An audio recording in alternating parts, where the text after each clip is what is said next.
Assalamualaikum warahmatullahi wabarakatuh. Di sini saya Chelsea Vira Zulia Ramadhani dari kelas 12 IPS 1 ingin mengumpulkan tugas ekonomi yang menjelaskan tentang apa sih yang dimaksud neraca lajur.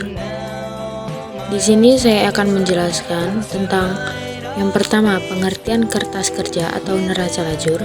Yang kedua, kolom penjelasan. Yang ketiga, penjelasan tentang fungsi kolom. Yang pertama ada pengertian kertas kerja perusahaan jasa atau kita sebut neraca lajur.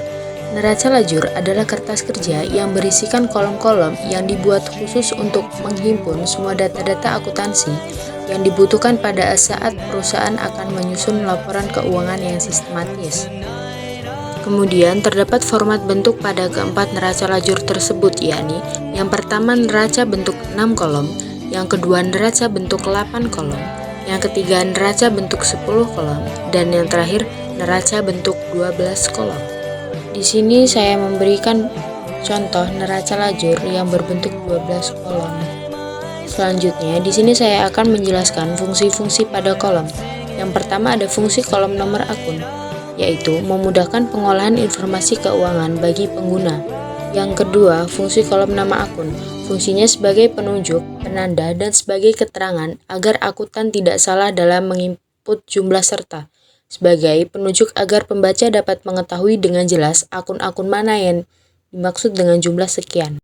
Dan yang ketiga, fungsi kolom neraca saldo. Neraca saldo dapat digunakan untuk mengetahui kondisi keuangan pada suatu organisasi ataupun perusahaan dengan cepat.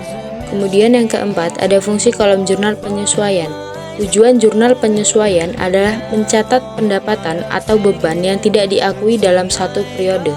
Selanjutnya, ada fungsi kolom neraca saldo yang disesuaikan, yaitu memastikan bahwa saldo akun diekstraksi secara akurat dari buku besar.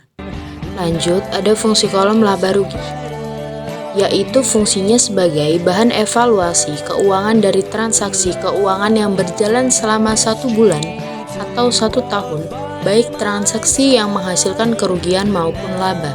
Dan yang terakhir yaitu ada fungsi kolom neraca. Fungsinya yaitu memberi evaluasi tentang tingkat pinjaman, nilai, aset, dividen, serta kemampuan membayar utang. Untuk selanjutnya di sini saya akan memberikan contoh dari neraca lajur yang berbentuk 12 kolom. Di kolom pertama terdapat nomor akun, dan di kolom kedua terdapat nama akun. Di kolom ketiga dan keempat terdapat debit dan kredit dari neraca saldo. Untuk kolom kelima dan keenam terdapat jurnal penyesuaian. Kolom 7 dan kolom 8 terdapat debit dan kredit di neraca saldo setelah disesuaikan. Dan untuk kolom ke-9 dan ke-10 terdapat debit dan kredit laporan laba rugi. Di kolom 11 dan 12 terdapat debit kredit dari neraca. Kesimpulan dari materi ini yaitu neraca lajur merupakan bagian penting dari pencatatan transaksi perusahaan. Meskipun bukan termaksud dalam laporan keuangan, fungsi utama dari pembuatan neraca lajur adalah untuk memudahkan perusahaan dalam menyusun laporan keuangan terbaru. Mungkin itu saja yang dapat saya jelaskan. Bila ada kata yang salah, mohon dimaafkan. Saya ucapkan wassalamualaikum warahmatullahi wabarakatuh. Terima kasih sudah menonton.